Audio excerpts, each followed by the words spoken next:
delighted to have Dr. Austin Gary with us today to talk about her really fascinating new book, Leagues of Laughter.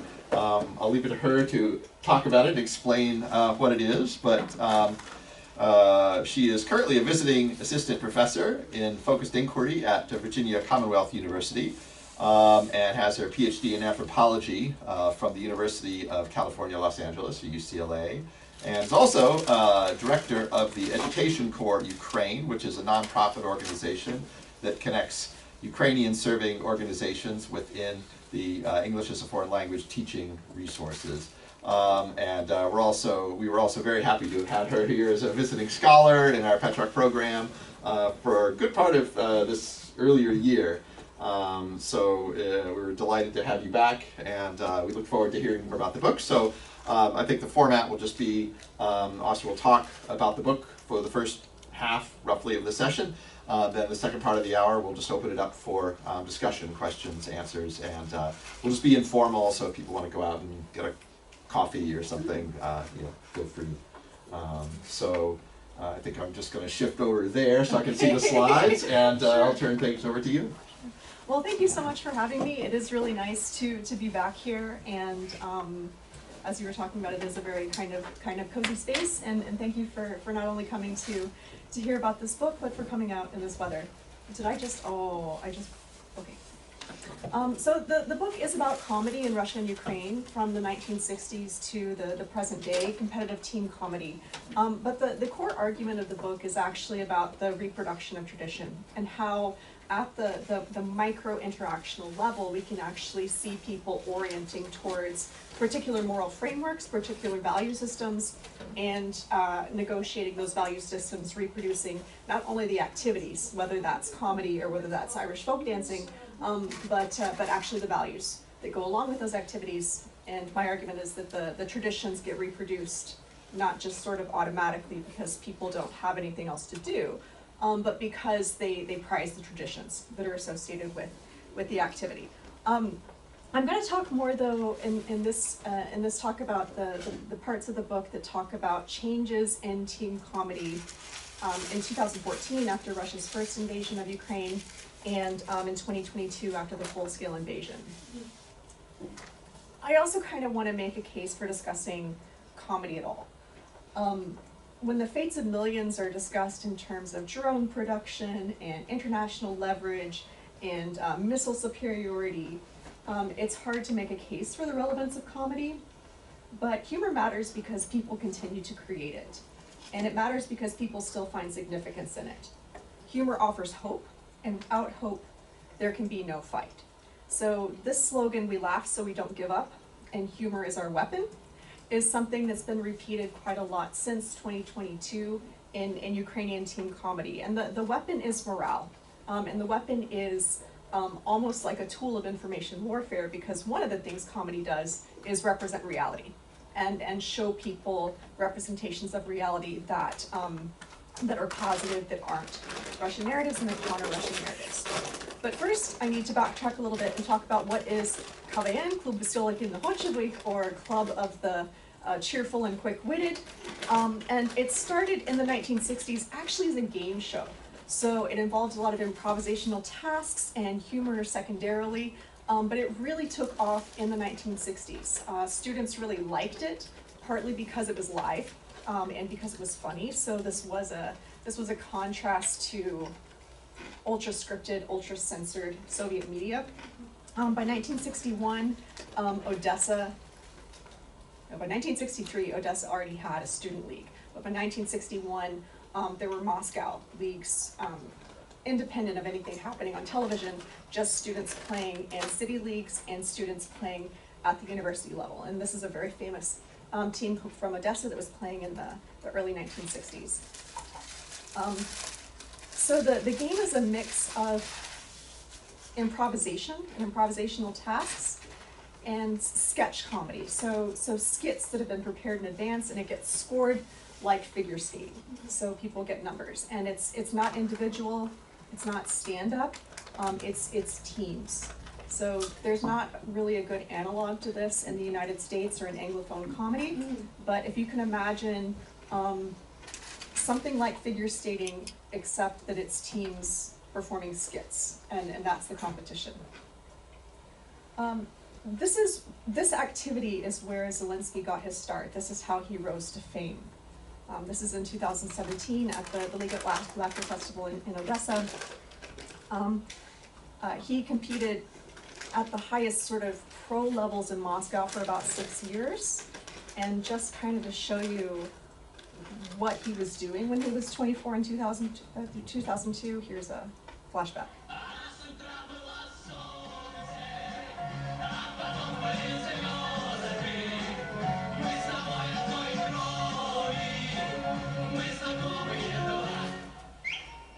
Ребятушки, работаем полсилы. Это только полуфинал. Наши глупые джинсы, наши драные мысли, мы такие по жизни, но здравствует Москва! So it's not a fringe activity. You can see this is data from 2013 of the distribution of KVN teams. It's not just Russia, not just European Russia. And this map doesn't represent places where there were KVN teams. This map represents the number of teams per city that paid thousands of dollars to compete in a big tournament in Sochi. So each one of these dots, if teams got sponsors to go to this tournament, represents a larger KVN infrastructure in that region. And it's across Central Asia and has been since the Soviet period. It is a television show, and it began as a television show. But it should be thought of now kind of like soccer in the World Cup. So yes, you can watch the World Cup on TV, but most soccer activity in the world happens at sort of regular league levels with ordinary people. And the same is true for KVN and has been true since its very beginnings. Students loved it, students started doing it in their own universities, and schools started doing it too. Teachers really liked it as kind of project-based learning. So very popular in pioneer camps. And this book makes an important intervention in the history of KVN because there are a number of histories of Soviet television that have been written, and KVN gets written about in that context. So in those books about Soviet television, when they mention KVN, they say in 1972, KVN was banned. So KVN disappeared until 1986, when it was allowed to be on television again. It was banned because the students kept, especially students from Odessa and Central Asia, made a bunch of very cheeky jokes, including jokes about the KGB. Mm-hmm. And so they said in 1972, you cannot perform on television anymore. But it didn't stop other places. So KVN continued at the university level, generally only in university internal competitions, not sort of big stages, but in some places there were inter-university competitions on the city level, and in schools, and in pioneer camps. And this is a manual from 1975, and put out obviously by, the Soviet educational state, right? And it's an instruction manual for educators, people who are teachers or leaders at pioneer camps, how to run KVN with very detailed instructions and sample quizzes and sample scenarios. So it didn't go away. It was a continuing tradition and a continuing kind of oral tradition outside of things that were happening on television. So I mentioned that just to sort of clarify what the book is about and what my research was about. It was about the student level, not so much the Russian version of Hollywood and the shows and the glitz and what ends up on TV, although I do look at that as well, but what ordinary students do on a low budget with their own sort of ordinary joke writing cultures, which really are pretty elaborated. So I'm going to play a clip from the funniest joke ever told in my field work. And you shouldn't expect to understand this joke because the punchline is a local reference. But what I'd like you to look at is first just what student comedy looks like. What am I talking about when I'm talking about student KVN or student team comedy? And second, to pay attention to the audience reaction here. Бабушка, бабушка, This is a team from Kherson that was competing in Odessa. почему у тебя такие странные уши? Нормально у меня уши, что ты начинаешь? Бабушка, бабушка, а почему у тебя такие странные зубы? Я бы хотела на твои зубы 80 лет посмотреть. Бабушка, бабушка, почему ты не выиграла Лигу взлет? Потому что дедушка этого не хотел.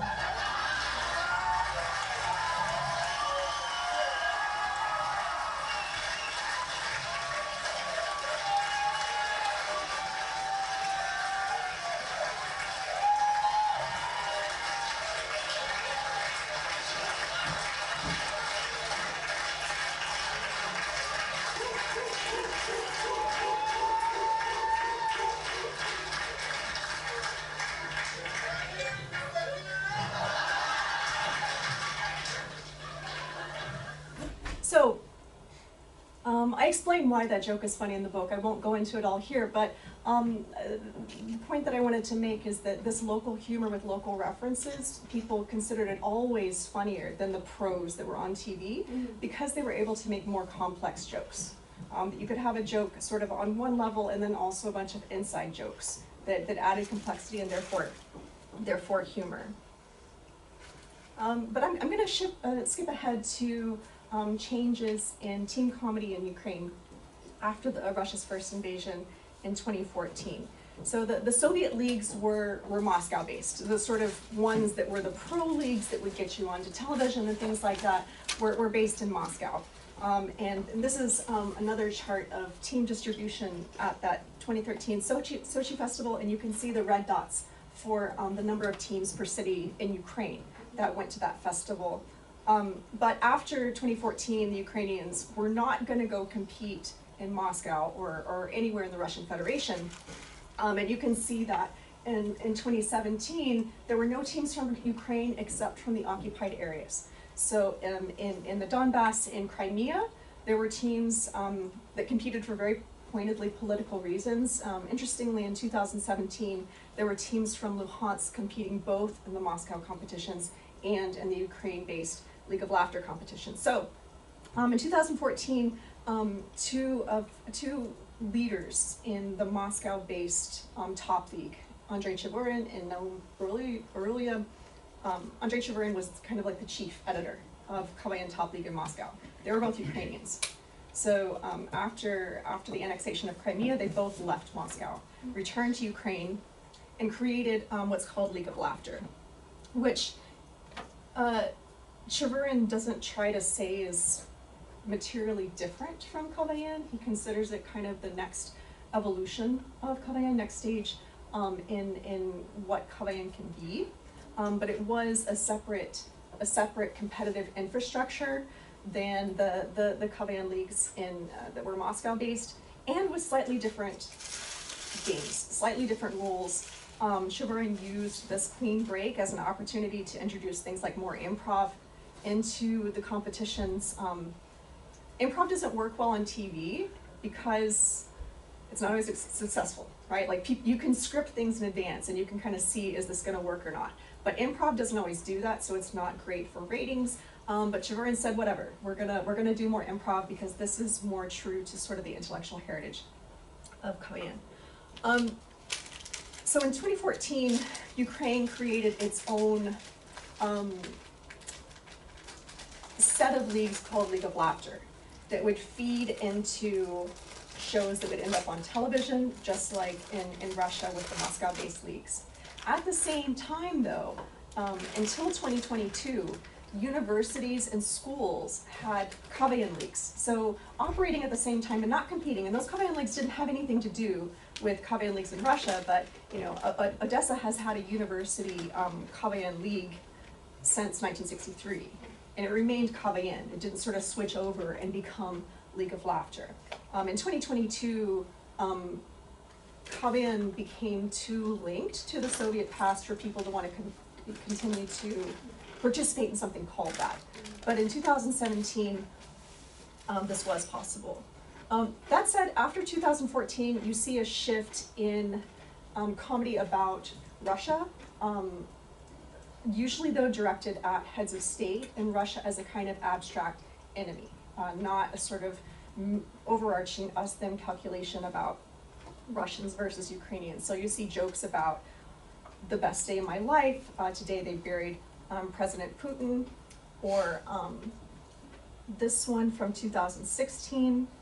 Наверняка у многих украинцев есть родственники в России. И нашей команде кажется, что в каждой семье был именно такой разговор по скайпу. Здоровенькі були, Новосибирск! Привет, Кременчук! Чуешь, Серега, да хоть поговорим с тобой нормально. Только давай сразу договоримся, вот о политике ни слова, хорошо? Я что хотел предложить? Нам что, поговорить не о чем? Да, вот и я ж об этом. Расскажите, как вы летом отдыхали? Летом. Но летом мы отдыхать ездили туда, наш, Крым. Ах, ваш, значит. Да, что еще нового происходит у вас? У нас... Да у нас это, дочурка, Дядка, иди сюда, поздоровайся с дядь Колей. А, это тот, который бандеровец? Наверняка у многих There were references to the war beginning in 2014, but this is fairly light, all things considered. There's nothing particularly dark, in my opinion, in the kinds of jokes that were coming out until 2022. And in 2017 and in 2018, actually, it was even possible for a team from Moscow to compete in Odessa's League of Laughter league, which is also televised on Odessa local television, but it's mainly a population of students. And these guys were much older, and the name of their team was Middle-Aged Humor. They'd been KVN competitors in like the late 1980s in Russia, and they were all Jewish, and so that also helped them build kind of community with the Odessa population, and they also made jokes that opposed the war. So these were some of the reasons why a team from Moscow was allowed to compete to begin with, and was actually welcomed very well by the audience. They got a standing ovation after their octafinals performance from an Odessa audience. You cannot imagine that happening now. You can't imagine being able to make jokes, a Russian being able to make jokes to Ukrainians. Because one of the main things that's shifted since 2022 is an overall presupposition in comedy and everywhere else of us versus them. And this becomes the sort of overarching theme of most jokes. Obviously there are jokes that still exist that people that tell that don't have anything to do with the war, that have to do with girlfriends and mother-in-laws and all sorts of things that could be jokes that could be made at absolute time. But jokes that do reference the war, there's very much a self-other opposition. So pretty soon after the full-scale invasion, which ended teen comedy for a while in Ukraine, it disrupted everyday life. You know, schools and universities shut down. Some places they haven't been able to resume in person. But very, very quickly in 2022, people who were comedy stars began doing things like giving free concerts to boost the morale of people. And that's what they said when they talked about it. We want to do something to make people feel better. So this is what they did. And giving benefit concerts in Ukraine and Poland and Germany and in the United States to raise money for the war effort. And the comedians also started going to war, as men in Ukraine were doing. So Viktor Rozovy, big star, he stepped in for Zelensky after Zelensky became president, went to the front, got a very bad spinal injury and is still unable to walk. And some League of Laughter competitors have also died at the front. So this is the reality of culture production right now, that very bright, very talented people are dying at the front.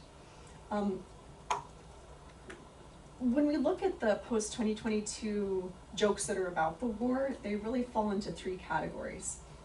Representations of the present, everyday gallows humor, and representations of the future.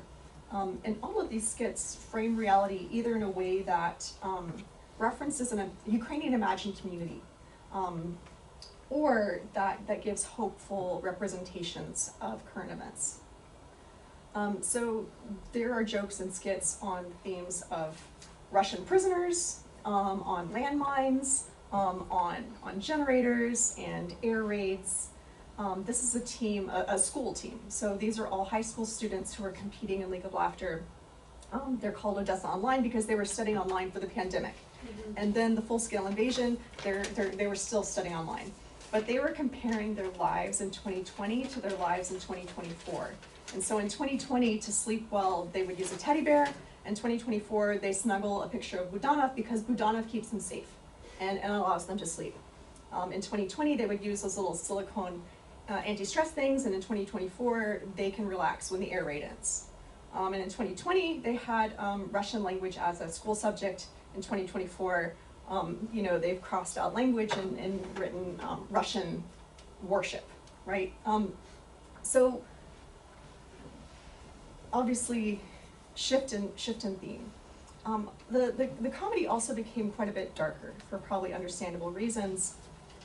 And League of Laughter, as a big televised production, they were in the middle of a season essentially when the full-scale invasion happened. They completely, ended that season, and all the teams that were in, the finals and semifinals and stuff like that. But only 6 months later began production on a new Spetsсезон, and began broadcasting in December 2022. So got back on their feet at the televised level pretty quickly. Probably had something to do with their president's connections to comedy. But before televised competitions were able to get started again, comedians began creating content on YouTube. So this was a series called Russia in 2023 that a comedian started up just 2 weeks after the full-scale invasion. Excuse me, is it intentional that it's Russia? I think so. Okay. He knows how to spell it, so. Здоров, Николай! Здоров! А я нормально, а ты как? Что это с тобой? Я, на работу устроился. Ух ты чё? Да, Обалдеть! Куда? боеприпасов. Поясни. У наших ракеты закончились. Ну, это я знаю. И они теперь людьми начали гулять. Обалдеть! Вот, посмотри. Порох на донышке, видишь? Все. Теперь заряжают тебя в трубу Искандеровскую. Так, И фью! просто космос. Да. Самое главное, во-первых, ты и армии помогаешь. И получается, единственный способ вылететь за границу, что есть. Я бы тоже так хотел. И в-третьих, тебе еще деньги платят. Деньги? И сколько? $52 в день. День! Ничего себе! So this series, Russia in 2023, in the early days of the war, it I think was more possible to imagine that sanctions and cutting off flights, that maybe the entire Russian economy would just collapse. And this image of Russia going back to the Dark Ages would mean that the war would end. So this is what that series was about, and when it became more clear that this wasn't going to be Russia in 2023, the series kind of died out. But that was in the early days. Another video that illustrates the shift and what this us-them mentality kind of means is this short clip from 2023, I think, maybe 2024. Перенесемося в Оркостан. Уявіть, працівник морга проводжає сина на спеціальну воєнну операцію. Ну що, синок? Та скорого. So dark, right? Dark. And not the sort of thing, even with the conflict in the Donbass, it's not the joke that not only wouldn't be told, but wouldn't read as funny. And the reason I believe that it reads as funny is because there's joyfulness associated with ending this violence. Because Ukrainians are in an existential fight. And in an existential fight, one less Russian soldier means that more Ukrainians will live. And it's just a zero-sum calculation. So jokes about dead Russian soldiers can bring actual mirth because it means life. That's kind of what it comes to signify. Here's another example of the way Russia and the framing of Russian jokes has changed. So in this one, 2023, shortly after Ukraine started receiving F-16s, there's imagination of taking the conflict to Russian territory and showing, making Russians experience some of the things that Ukrainians had been experiencing.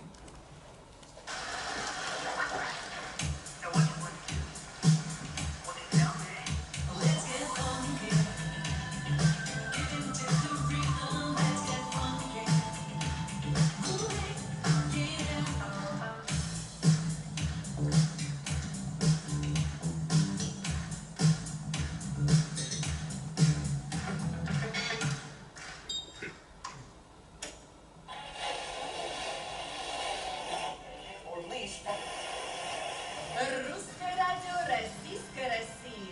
Все будет хорошо. Зараз подивимось. So it goes on, but we're running a little bit short of time, and I think you get the point. Lastichkin himself, that's Igor Lastichkin, is a very big comedy star in Ukraine and is actually much loved in Russia as well. He competed for a very long time in the Moscow-based leagues. He's gone to the front now, so he's not producing comedy of any sort at this time. He's also the person from Russian 2023 series, it was kind of a big deal when he went to the front. Representations of the future aren't generally about representations of Ukraine's future, because trying to make comedy about Ukraine joining the European Union and becoming a leader in green energy and peace, that's positive, but it's not funny. So what is funny is satire about Russia's future, just like Russia in 2023. And the jokes feature a lot of images of Moscow burning, or the Moscow just ceasing to exist. This skit had Budanov, who started a postgraduate program in political science in 2023, and this skit imagined him at an exam. And Budanov essentially just spent the whole exam talking about the second fall of the Russian Empire, regardless of the questions that the examiner was asking. Or there was this one from 2023 as well that imagined a kind of travel correspondent from Russia who goes to Eritrea, because Eritrea is one of the only places Russian tourists can go in this scenario. And she says in her review of this place as a tourist spot, there's no water, gas, electricity, or internet, but there are coconuts. So basically everything here is like at home, plus coconuts. So again, I don't think the humor from this says like, yeah, we got you. I don't think it's a revenge thing. I think it's that imagining Russia in the Dark Ages means they can't build weapons, and that there's peace. So I think finally I'd just like to talk a little bit about what humor can mean to Ukrainians now. So Russians are destroying signifiers of Ukrainian identity, like libraries and monuments and museums. They're destroying infrastructure in buildings, apartment buildings, dwellings. And they're also destroying concrete people. So there have been 14,000 civilians killed in the first 3 years of the full-scale invasion. That's civilians. So in the face of this, humor gives people a way to frame reality not as personal suffering. It's not just one person alone sitting in the dark, in the cold, and grieving, but instead brings the suffering into the realm of collective experience. And so it becomes not individual suffering, but an image of together fighting for Ukrainian democracy. Thank you. Thank you.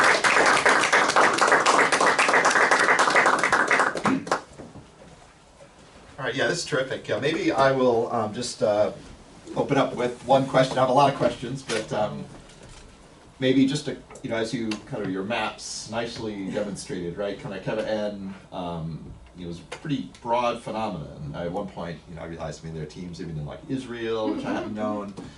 So I wonder, have you looked at, or do you have impressions of how those have changed after, either 2014 or 2022? Like was it Israel or Kazakhstan or I saw Moldova. I don't know if that's Transnistria, like Tiraspol, or if that's actually. It was actually Moldova. Yeah. Yeah. So after 2014, I don't think there was a big shift, except that Ukraine started running its own high televised competitions, right? And so teams that might otherwise have tried to compete in the Russian televised leagues, not Russian teams, but teams from Azerbaijan, from Israel, who else came in 2017? There were a number of teams from Moldova, actually, in 2017, competed in Ukraine for the Ukrainian televised leagues instead of in the Moscow televised leagues. After 2022, what are considered official KVN leagues, so leagues that are kind of, they're not the top league, right? But they're almost like, I'm gonna make an analogy, and I don't really know anything about British football, but like Premier League or something like that. They're different leagues still under kind of an administrative umbrella that comes from Moscow, and they're called official leagues. The number of those official leagues in Central Asia, in Georgia, in Armenia, really fell off after 2022. So I don't know what the situation is there with either local KVN like University KVN, or with other kinds of comedy and team comedy. I just don't know. But I do know that in terms of having an official league that's linked to Moscow, that really declined. That said, official leagues were established in Crimea and Donetsk. Okay, great. So let's open it up. Yeah, just identify yourself, please. Yeah, okay. Volodymyr Kulik, Kyiv School of Economics, and Petrach Pavel here. As a scholar of language politics, I was missing your explanation of language dynamics. So you showed that some of the jokes after 22 were in Ukrainian, but some were not. And is it the case that after 22 only Russians were represented in Russian, or some Ukrainians were also represented in Russian? And also, did you notice any change in language already before 22, because the 2019 language law took effect? I'm not sure about this particular article because the law took effect gradually. Some articles were delayed. And this article about public performances, that Ukrainian is the default language of all public performances, might have taken effect a bit later, not in 2019, maybe 2021, but definitely before February 22. So did you notice any change before 22? Yeah, so now on television, when, on television, when people are speaking Russian, it's usually because they're playing the parts of Russians. That said, there's a clip that I didn't show of a team from Odessa who had always spoken Russian and had always performed in Russian. And they were trying to make the transition to performing only in Ukrainian. And so they had more than one very successful skit exactly on that theme. One of them was called Russian Speakers Anonymous. And so it's like Alcoholics Anonymous, and they have this support group, and it's like, hello, my name is Ihor, and I'm a Russian speaker, so, it is in Russian, but also Ukrainian, and with an understanding that they shouldn't be speaking Russian, or trying to. There was another skit, not by that Odessa team, but by another predominantly Russian-speaking team, that was called Honey, We're Killing Surzhyk.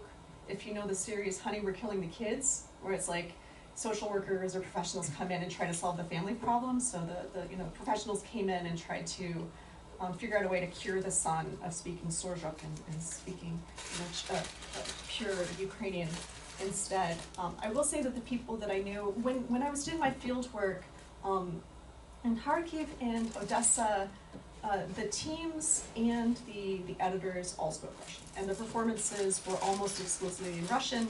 During the time I was in Odessa, across maybe about 5 leagues, to include the school leagues, secondary school leagues. I only saw one team. No, that's not true. Actually, there were about 3 teams that performed in Ukrainian, but teams certainly that were from the area performed in Russian. And in Rivne, and in Western Ukraine, in Kyiv, that was almost exclusively Ukrainian. It was more of a mix. In 2015, the televised show was mostly Russian, this idea that more people could understand it, and that started to really shift.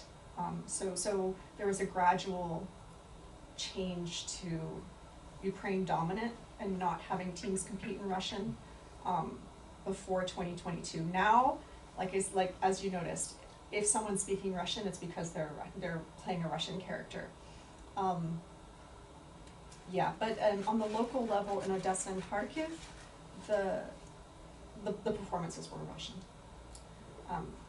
A lot of the top editors, people like Andrei Chigorin, they were sort of raised in the Moscow-based leagues. Like, they're successful comedy professionals because they were playing in these Moscow television leagues, and then they came to Ukraine and they're like the star coaches. And a lot of times teams in sort of editing sessions, like feedback sessions, the teams would speak to them in Ukrainian and the editors would answer them in Russian. And so both languages were used, and there was a presumption that you needed to understand both languages. But yes, to answer your question, at the student level, it was very kind of regionally determined at that time. Now not. Okay, great. Yes, please.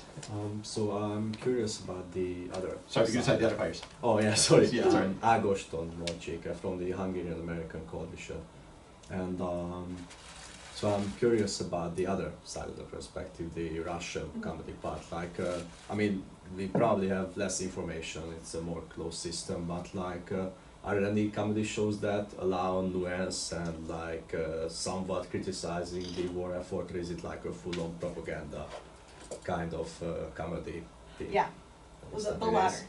Yeah. Certainly on TV, but even in local leagues like the St. Petersburg League, there's a very famous, the most famous comedy writer in Russia, very big deal and also extremely patriotic. So he is even someone who supports the war. He's not a dissident in any way, and he was a very big deal in comedy writing. But he was the editor of the St. Petersburg League. And he allowed a joke to be performed on that, not televised, like it ended up on YouTube, but this is just essentially student stages. There was a team of journalist students who sang this song that had, you know, should I continue studying at all? Maybe you'll just throw me in jail right after I graduate, just like Safronov.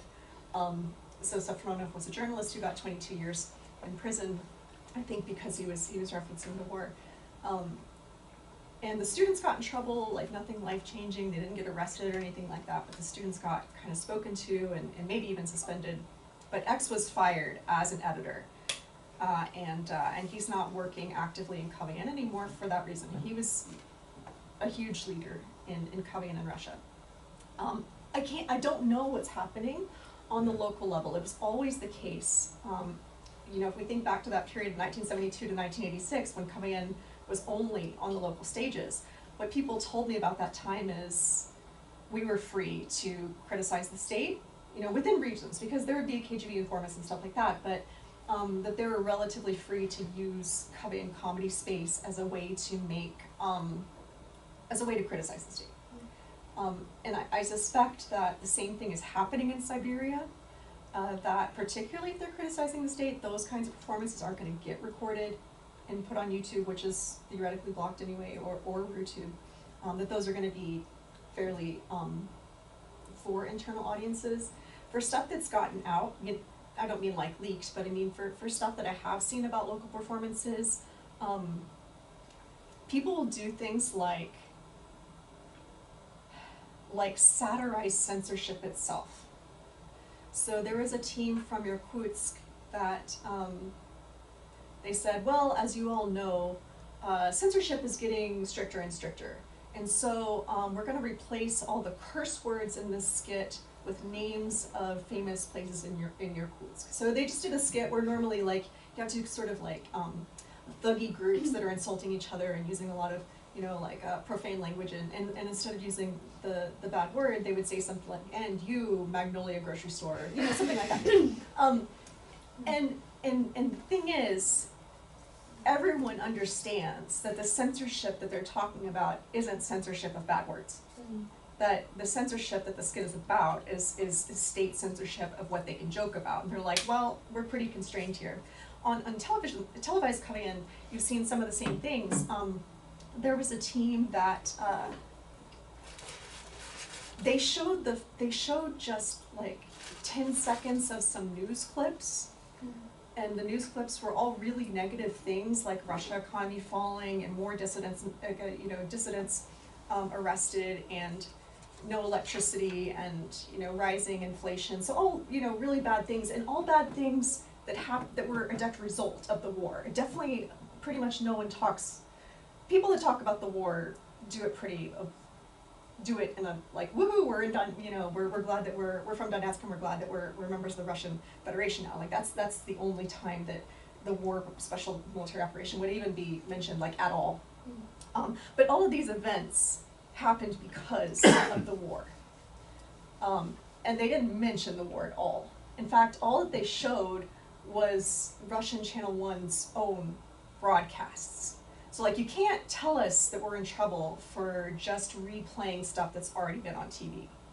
So that's the kind of strategy. But essentially, it looks to me like Russian KVN is moving back to what KVN was under Soviet censorship, where people are having to use comedy as a stage to make double meanings, and the kinds of Aesopian references that can't get them in trouble. Okay, great. Yeah, please. Yeah, David Nichols, I'm at the Department of State. I read an Washington Post article about Zelensky and Kate Kovyan from years ago, which argued, if I remember correctly, that the 1972, when things were shut down in the Soviet Union, that there was arguably an anti-Semitic aspect to that in terms of some of the humor that was inappropriate, and some of the people were Jewish. And I'm curious, in the US there's certainly an idea about Jewish humor, and I wonder if you could talk about ethnicity and humor and this post-Soviet space and pre-Soviet, or the Soviet space and the post-Soviet space. Yeah, so there was anti-Semitism in early KVN, and if you're familiar with the show, with the actual television show, and Alexander Maslenkov, who was for, I don't know, 50, 55 years, the sort of MC. He was the second MC of KVN. The first MC was a Jewish guy, and he was extremely popular. And people higher ups couldn't really stand that the most popular television presenter in the Soviet Union was Jewish. They fired him and replaced him with a light-haired guy. And yeah, right before 1972, the head of Soviet Central Television really hated KVN because they were making a bunch of jokes. Like, before he became head of Soviet Central Television, he'd been already trying to make plans, a way to get rid of KVN. Before it was taken off the air, he would say things like, you can't have beards because it makes you look Jewish, and, you know, these things about, you know, anti-Semitic kind of regulations about how people could look before it was shut down. And post-Soviet, especially in Odessa, there are a lot of references to, and I didn't know how to deal with this really in my fieldwork. Well, because Odessa has a lot of Jews, and Jews are funny, so that's why Odessa is the capital of humor. You know, these are the sorts of things people would tell me, and I think it might, if you do have kind of cultural traditions of humor, even like within the family, or things that you read, or you know, family and institutional ways of creating and sharing humor and jokes, that makes you perhaps better at doing it in other non-Jewish fora. But this was actually at the Jewish Community Center in Odessa, this competition, which was most people in Odessa's very favorite competition, was at this Jewish Community Center. It was considered the best one. Okay, great. I actually have a couple other questions. Yeah, I guess one was, I mean, you know, you talk here and in the book a lot about how the war impacted the performances and kind of the use of humor and you know, what humor could and couldn't do. Do you see that as the kind of the biggest kind of having the biggest impact, right, in terms of kind of exogenous events on this, right? Because I think also about, like, you know, just authoritarianism itself. You know, in Ukraine you had the Yanukovych episode, I guess before your research, but you know, obviously under Putin, you have this growing authoritarianism, right? He's getting more and more sensitive over the years, you know, first about the puppets imitating him. You know, does that, is right, KVN kind of insulated from that in some ways? Is it different in Ukraine and Russia up until the war started?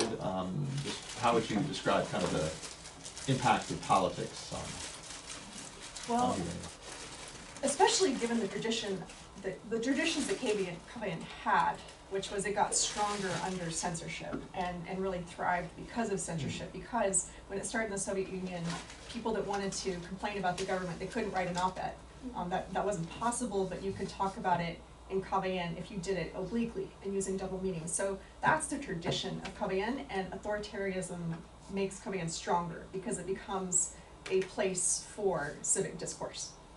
So in Russia, I only see KVN getting stronger. What might weaken it are the same things that are weakening things like literacy, and that's video games and stuff like that.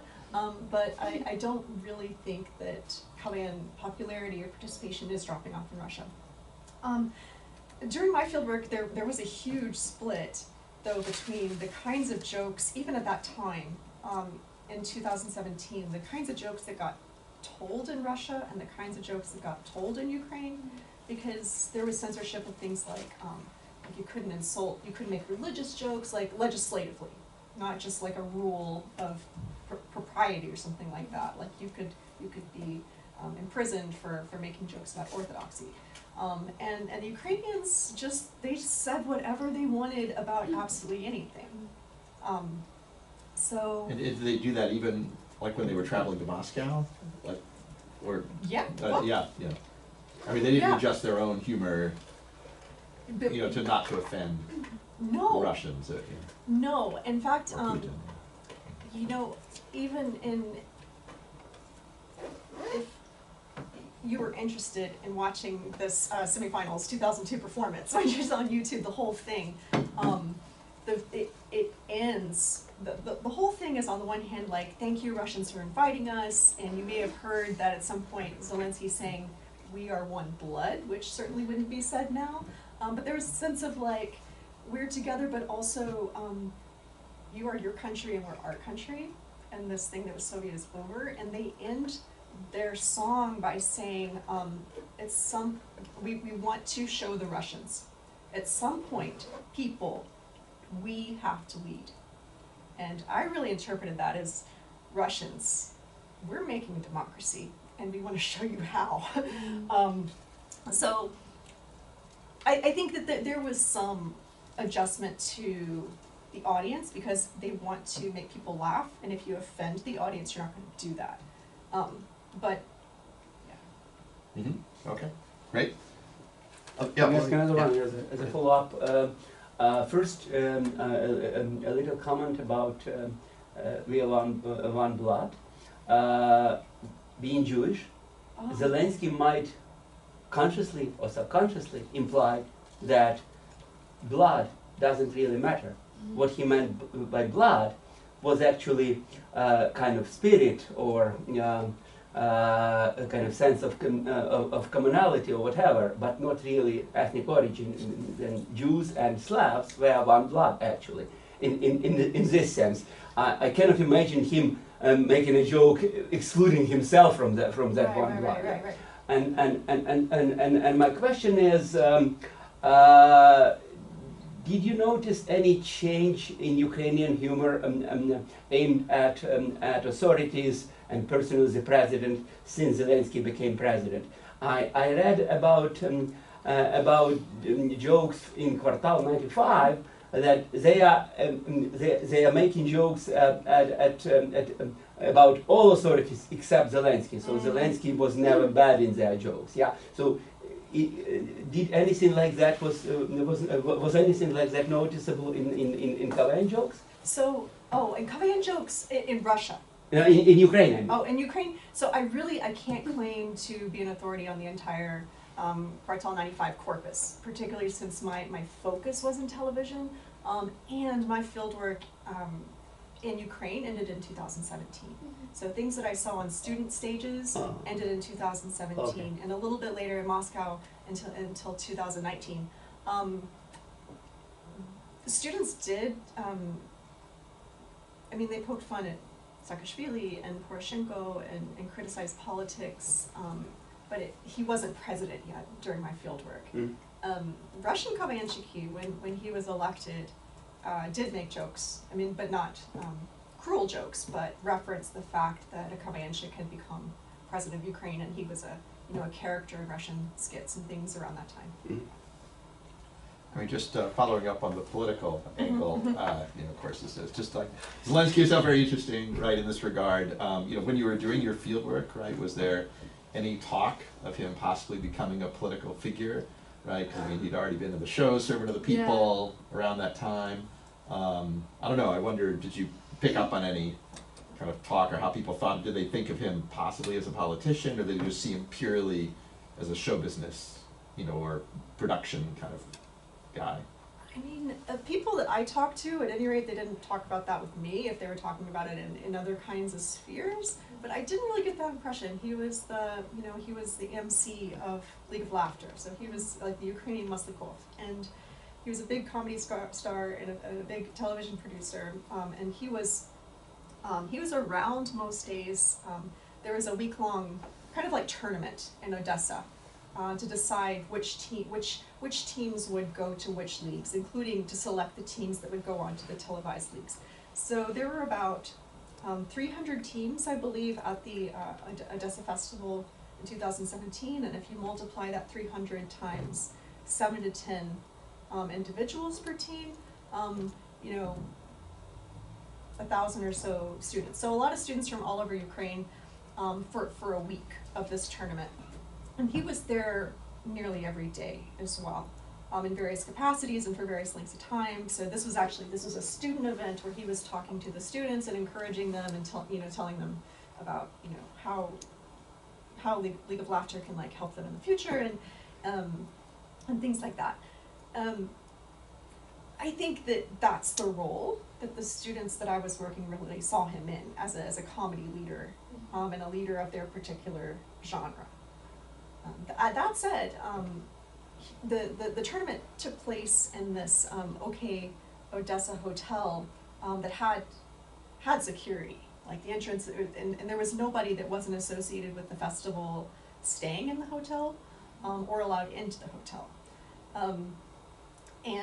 When he would leave the hotel, there would be a black SUV waiting outside, like right outside the door, and he would put his black hood up, and 2 bodyguards would flank him, and he'd like rush out the door and get to the SUV. So, and that doesn't necessarily have anything to do with him being a politician, but just being a businessman at that time, that so many people had bodyguards and probably really needed them. Or maybe he at least was already thinking about politics, and maybe other people also knew he was thinking about politics. And yeah, please, yeah. How much connection are there between the... Sorry, you just identify yourself. Oh, sorry, yeah. I'm sorry. Yeah. I'm Nicholas. I'm an undergraduate student at GW. And I'm curious how much connection there are between the unofficial Kavayan leagues, like at an individual university with, say, another league in a different university, in both Ukraine and Russia. Yeah. So universities would, the league would work like this, like it's it would be a set of competitions. So you'd have a preliminary, and then octafinals and quarterfinals and semifinals and then finals, and that university would kind of run the process for that set of competitions. In Odessa, when I was there, every major university, and even places like the Odessa Academy of Culinary Arts, they had a Kavayan league. Like, very common for these universities to have their own leagues, and the leagues are separate from each other, and separate in Ukraine, separate from the competitions that happen through League of Laughter. But the same students would compete in all of them. So the students who were Kavayanchiki in Odessa would play in this league and this league and this league at the same time, because I mean they wouldn't have the competitions on the same day, right? And then so there were the university leagues. Odessa also had a city league that was separate from all of that. They also had a school city league for primary and secondary school students. The Beit Grand Community Center, and the same was fairly true of Irkutsk as well, but they had fewer universities in Irkutsk. So there are fewer leagues, but every university in Irkutsk had a league that students, and they just all participated in all of them. And maybe also went to Sochi and maybe not. Maybe just stayed local. Yes, please, yeah. You can just introduce yourself. I'm Ivan Hristov. I'm from Bulgaria, a visiting scholar here. I would like to ask you, is there any reference which shows what is President Zelensky opinion now about his own past as an actor, as a comedian? What if he when he shows up, said something? that I've seen, when he shows up now, it is as president. But of course everyone knows about his connection to comedy, right? And everyone knows about his wife, actually, Elena Zelenska's connection to comedy. Because she, at least until 2022, was also an active writer and had been a comedy competitor. That's how they met. So there was a skit about domestic life, for example, between Zelensky and Elena. Zelensky like gotten up at 5, and he was already working. And this is already post 2022. So this is wartime Zelensky as president. He says something about her not making him breakfast or something like that, and it's just like domestic spat, right? So the whole skit is domestic spat between them, but he's president. At this, I think the undercurrent, especially in League of Laughter, which he used to, he's a producer of the television, of the channel that has it. When people see characters of Zelensky and Elena Zelenska, they're automatically thinking of their past and coming in.